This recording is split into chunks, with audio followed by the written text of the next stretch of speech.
Hello everyone, मैं Vinu Verma Excel in Education channel में आप सभी का स्वागत करती हूँ। फ्रेंड्स, यहाँ पर हम तैयारी करते हैं यूजीसी नेट पेपर 1 की और आपके पेपर 2 एजुकेशन की तैयारी यहाँ पर की जाती है।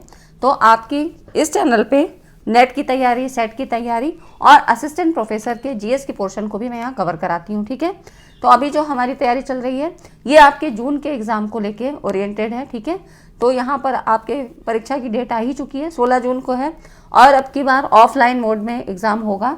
तो ये आपके लिए अच्छा भी है, कुछ मायनों में अच्छा भी है, कुछ मायनों में आपको थोड़ा मैनेज भी करना पड़ेगा। ठीक है, तो हमको हर चीज़ के पॉजिटिव अप्रोच को ही लेके चलना चाहिए और इसी अप्रोच को लेके आप भी अपनी तैयारी को धार दीजिए। ठीक है, आज की इस वीडियो में हम लोग रिसर्च एप्टीट्यूड के टॉप 10 टॉपिक्स को कवर करेंगे।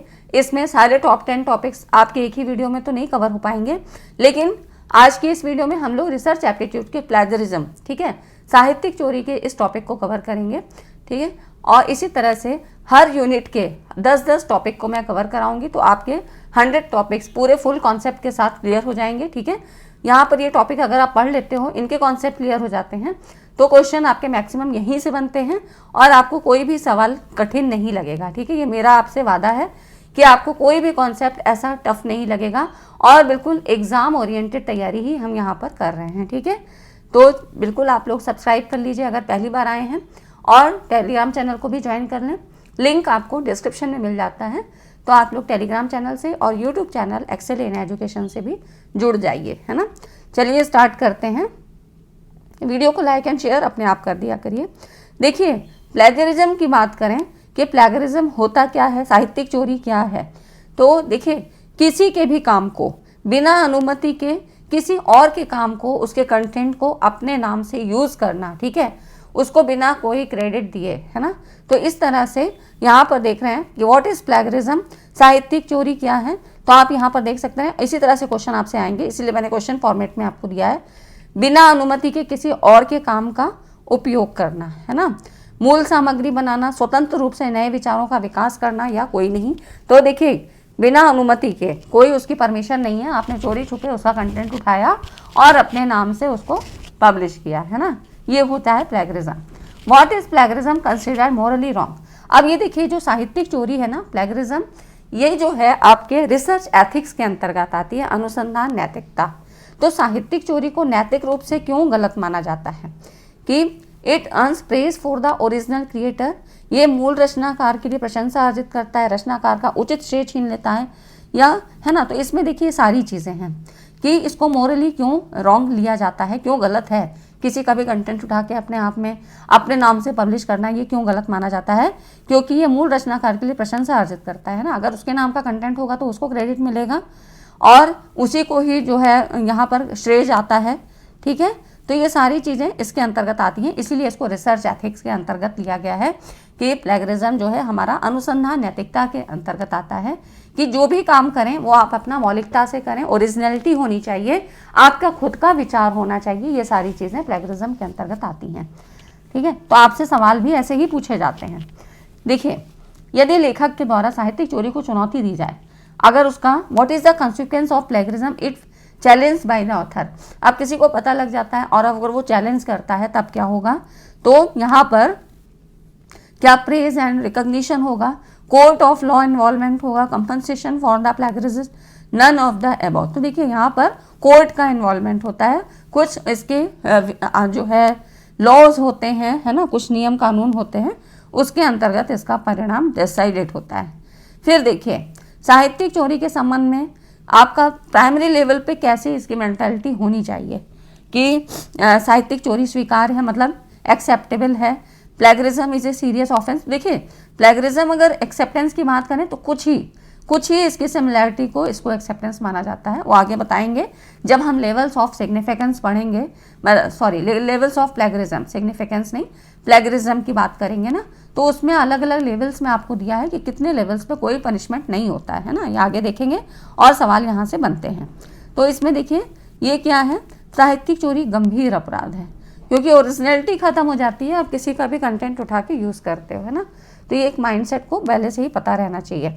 आप देखिए, साहित्यिक चोरी से बचने के लिए क्या करना चाहिए, use others work without attribution. अब यहाँ पे देखो ये एट्रीब्यूशन शब्द आ रहा है, इसका मतलब क्या होता है ना, दूसरे के मतलब बिना किसी आरोप के दूसरे के काम का उपयोग करें, है ना, या इसमें ओरिजिनल अपने आइडियाज़ लाएं, कॉपी एंड पेस्ट करें, या नन ऑफ द अबव। तो क्या करना चाहिए, अवॉइड करने के लिए हमको क्या करना चाहिए, अपनी ओरिजिनलिटी को विकसित करना चाहिए, डेवलप ओरिजिनल आइडियाज़। ठीक है, तो इस तरह से अपने मौलिकता होनी चाहिए, नवीनता होनी चाहिए। रिसर्च हम करते ही क्यों हैं, है ना, रिसर्च का मतलब क्या, रीधन सर्च, क्या बार बार खोजना, एक ही चीज़ को बार बार खोजना, नहीं, ऐसा नहीं है। इसीलिए हम लिटरेचर रिव्यू करते हैं, और ये सारी चीज़ें मैं आपको यहाँ पे पढ़ाऊंगी कि कोई एक काम हो चुका है, किसी एक काम पर, किसी एक टॉपिक पे ऐसा कोई प्रश्न था, समस्या थी जिस पर कि पहले शोध हो चुका है, लेकिन फिर से अब उसमें और चीज़ चेक की जाती है कि क्या अभी इसमें क्या काम बाकी रह गया, फिर उस पर नए शोध होते हैं। ठीक है, तो इसीलिए मौलिकता, नवीनता होनी चाहिए, ओरिजिनलिटी का होना बहुत ज़रूरी है, ये सारी चीज़ें। ठीक है, अब देखो, अब आप कहोगे कि कॉपीराइट क्या होता है, क्या प्लेगरिज्म कॉपीराइट सेम होता है, तो देखो डिफरेंस होता है, दोनों में डिफरेंस होता है।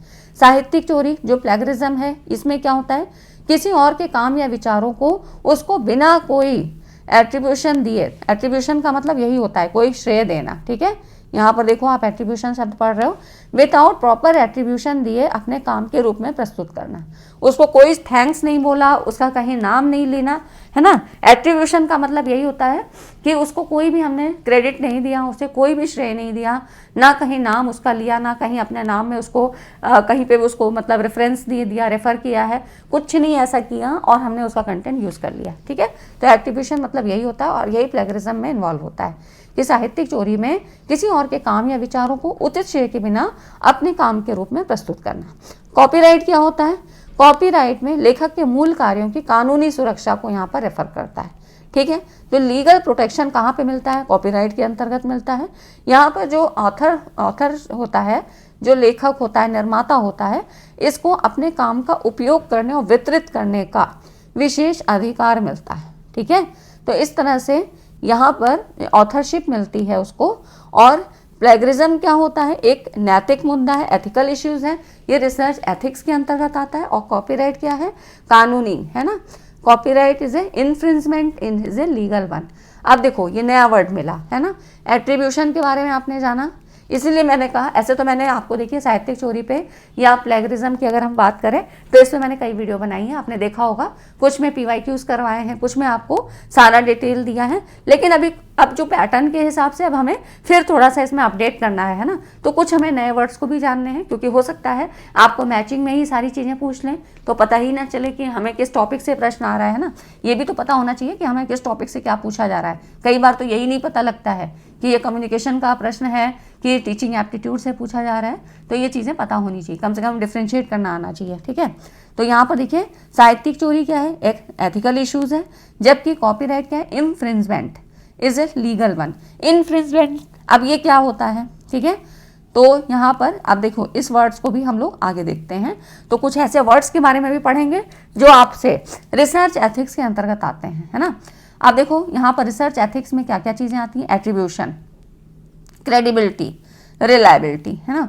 तो यहाँ देखो एट्रीब्यूशन क्या है, अपने मतलब विचारों के मूल स्रोत को श्रेय देना। अगर किसी से हमने कोई चीज़ हम ले रहे हैं, उसका आइडिया भी हम यूज़ कर रहे हैं, तो उसको हमको क्या है, उसको क्रेडिट देना चाहिए, एट्रीब्यूशन देना चाहिए। रिलायबिलिटी भी क्या है, विश्वसनीयता से है ना। यहाँ पे देखो क्रेडिबिलिटी, क्रेडिट देना। क्रेडिबिलिटी का मतलब कि बिलीवेबिलिटी ऑफ अ सोर्स, आप कितना ट्रस्ट करते हो।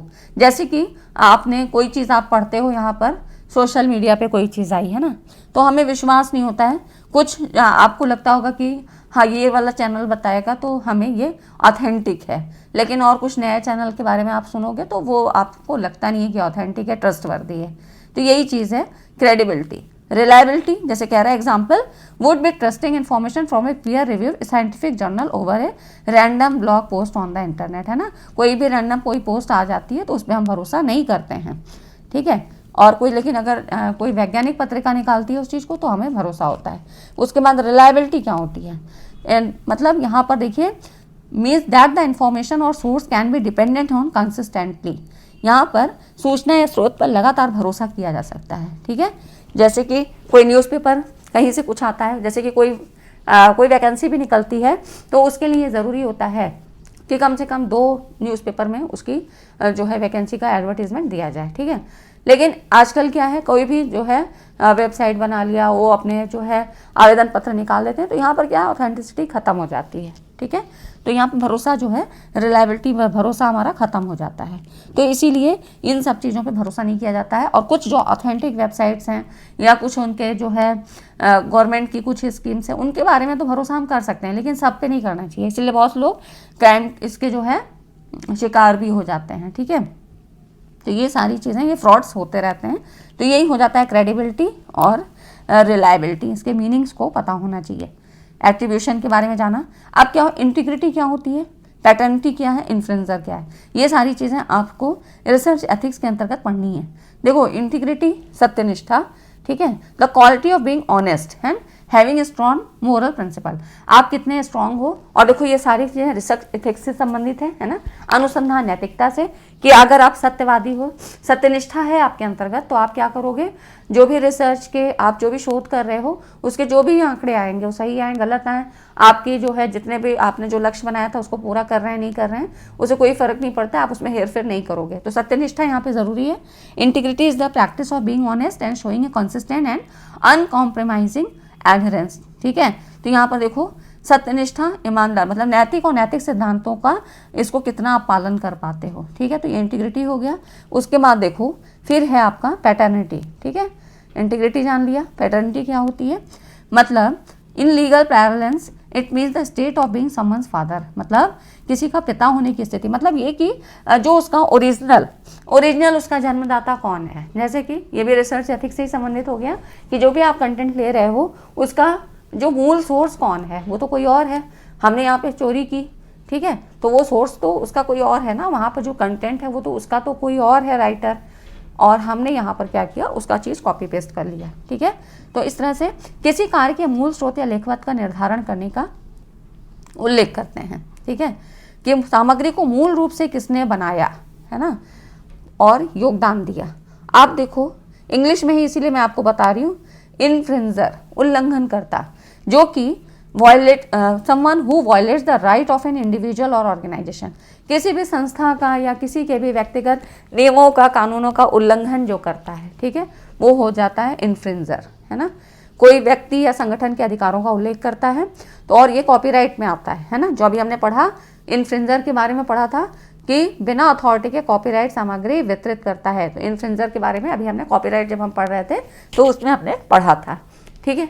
तो ये नई कुछ चीज़ें पता लगी आपको, है ना, क्योंकि क्वेश्चन बन सकते हैं और मेरी कोशिश है मैक्सिमम चीज़ें मैं कवर कर सकूं आपके एग्जाम ओरिएंटेड। कहीं से भी क्वेश्चन आए, कहीं से भी आए, उसमें क्या है, टॉपिक से ही तो आएगा भाई। वो एडवांस लेवल करते जा रहे हैं तो हम अपनी तैयारी भी वैसी करेंगे, ठीक है। इतनी चीज़ें समझ में आई तो वीडियो को लाइक एंड शेयर जरूर कर दें, क्योंकि आपको हर वीडियो में कुछ ना कुछ समझने को मिलेगा, सीखने को मिलता है, ठीक है। तो चैनल में जुड़िए और अपनी तैयारी को बूस्ट अप करिए।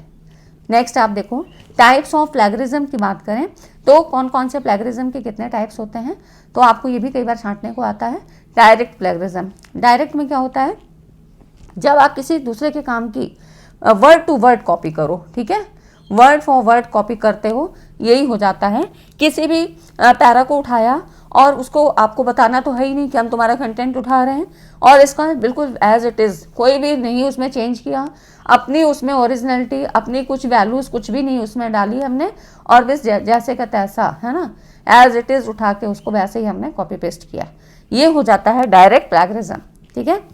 आप किसी से अपने लिए लिखवाते हो और उसको कोई क्रेडिट नहीं दे रहे हो, ठीक है, आप कोई क्रेडिट भी नहीं दे रहे हैं, तो ये हो जाती है डायरेक्ट प्लेगरिज्म। तुरंत उठाया और हमने उसको कॉपी पेस्ट कर लिया। फिर देखो पैराफ्रेज प्लेगरिज्म और मोज़ैक प्लेगरिज्म, इसकी इंग्लिश की स्लाइड यहाँ पर है। पैराफ्रेज में क्या कहते हो आप, यहाँ पर when you make a few minor change to someone's work and then pass is an original work, कुछ चेंज करते हो, ठीक है। पैराफ्रेज लैंग्वेज हमने कहाँ पढ़ा था, कम्युनिकेशन में, है ना। तो पैराफ्रेज में क्या होता है कि कुछ थोड़ा सा चेंज करते हैं, है ना। तो वही चीज़ें कि माइनर चेंज तो वहाँ हमने कम्युनिकेशन के संदर्भ में पढ़ा था, यहाँ आपको प्लेगरिज्म के बारे में पढ़ना है कि कुछ माइनर चेंज उसके कंटेंट में आप कर देते हो और अपने ओरिजिनल वर्क में उसको ऐड करते हो। It is a paraphrase plagiarism, है ना। तो अगर आप ऐसा सोचते हो कि किसी के काम के विचारों को अपने शब्दों में व्यक्त करना ठीक है, तो ये ठीक नहीं है, है ना। आपका कोई उसमें वैल्यूज़ नहीं है, कोई आइडियाज़ नहीं है, आप दूसरे का ही उठा के थोड़ा बहुत चेंज करके आप अपना डाल रहे हो। मोज़ेक में क्या होता है, ठीक है, तो ये चीज़ें समझ में आ रही है। मोज़ेक में क्या होता है, जब आप साइटेशन जो भी उसमें चिन्ह है, कोई कॉमा है, सेमीकोलन है ना, तो अर्ध विराम, पूर्ण विराम, ऐसे बहुत सारी चीज़ें जो आप साइटेशन में यूज़ करते हैं, उसका उपयोग किए बिना, उसका किसी को क्रेडिट दिए बिना अपना जो है यहाँ पर वाक्यों को वैसे ही उतार लेते हो। मतलब आपने साइटेशन का भी ध्यान नहीं दिया, कोई भी उसमें क्रॉस चेकिंग नहीं की, ठीक है। तो ये आपने क्या किया, कोटेशन मार्क्स वगैरह कुछ नहीं यूज़ किया और आपने वहाँ पर उसको वैसे ही उतार लिया, तो ये हो जाती है मोज़ेक प्लेगरिज्म, ठीक है, जब आप साइटेशन का उपयोग किए बिना, ठीक है। तो यहाँ पर ये हो जाता है साइटेशन का बोरो phrases that have been articulated by a source without using quotation marks and attributing, ठीक है, ये मोज़ेक प्लेगरिज्म। नेक्स्ट आप देखो एक्सीडेंटल प्लेगरिज्म। यहाँ पर क्या होता है, ये जब क्या होता है, in accidental plagiarism when citation are not where और when sources are incorrectly cited, है ना। तो यहाँ पर कोई भी क्रॉस चेकिंग नहीं करते हो आप, अपने मतलब लापरवाही से क्या करते हो कि गलत तरीके से उसको साइटेड किया जाता है ना, क्योंकि आपने क्रॉस चेकिंग तो की नहीं है कि जो मूल सोर्स था, जो ओरिजिनल वाला था, वो कैसा लिखा है, और आपने कोई क्रॉस चेकिंग नहीं की, बस ऐसे ही लिख दिया। तो यहाँ पर आपने क्या किया, सोर्सेज आर इनकरेक्टली साइटेड, है ना। आपने ये भी नहीं चेक किया कि कहाँ पर लगना चाहिए, कैसा कौन सा उसमें मतलब ग्रामेटिकली क्या सही है, गलत है, कौन सा साइटेशन यूज़ करना चाहिए, ये सारी चीज़ें आप नहीं की अपनी केयरलेस की वजह से, ठीक है। तो इस तरह से कोई क्रॉस चेकिंग नहीं की, एडिटिंग नहीं की और आपने पब्लिश कर दिया, मतलब यहाँ पर अपने कंटेंट में उसको ऐड कर दिया। सेल्फ प्लेगरिज्म क्या होता है, जब आप अपना स्वयं का काम कॉपी करते हो और उसे बिना उल्लेख किए कहीं और प्रकाशित करते हैं, है ना। कहीं पर भी हम कोई चीज़ कहीं से उठा रहे हैं तो हमको ये पता होना चाहिए, जैसे कि मैंने आपको रिसर्च की बुक्स बताई, आप कहाँ से पढ़ो, एक जो अरुण कुमार सिंह की आती है ना, SP गुप्ता सर की आती है, तो इस तरह से बहुत सारी बुक्स आती हैं और आप वहाँ से पढ़ सकते हो, ठीक है। पचौरी की बुक है, तो बहुत सारी बुक्स हैं, मैं वहाँ से ही पढ़ाती हूँ, ठीक है। लोकेश कौल की है और PN राय की भी है, तो बहुत सारी बुक्स हैं, आप पढ़ सकते हो। तो ये आपको मतलब श्रेय देना है, एट्रीब्यूशन, क्रेडिट आपको देना है, कहाँ से आप पढ़ा रहे हो, क्या कर रहे हो, कहाँ से चीज़ें ली हैं, है ना। कुछ वेबसाइट्स हैं, तो ये चीज़ें आपको बतानी होती हैं। तो यहाँ पर क्या है, जब आप अपने स्वयं का काम कॉपी करते हो और उसे बिना उल्लेख किए, बिना उसको वहाँ पर कोई भी मेंशन किए, आप वहाँ पर उसको अपने प्रकाशित कर देते हो, तो ये क्या होगी, सेल्फ प्लेगरिज्म। अपने ही काम को आप अपना उठा के वैसे एज इट इज़ डाल देते हो। बस किसी वाक्य को इधर उधर बदलना है, उसकी संरचना में हल्का बदलाव करना पर्याप्त नहीं होता है ना।